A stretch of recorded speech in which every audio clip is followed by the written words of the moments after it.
If you think your Apple ID is compromised, the most important thing you can do immediately is change your Apple ID password. To do this on your phone is really straightforward. Just go to the settings, go to the main settings page, tap on your name up here, that's your Apple account, tap on sign in and security, tap on change password, enter your passcode or use Face ID to get into here, and then create a new password. You don't have to enter your old one. You can just enter the new one twice, hit continue, then your password is reset to something else.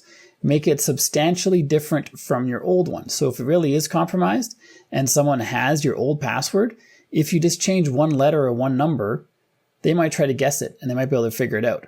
So make this password a lot different than your old one. And once you have this figured out, you're going to want to encrypt your text messages to make sure nobody's intercepting them. It's a new Apple feature. This video shows you how.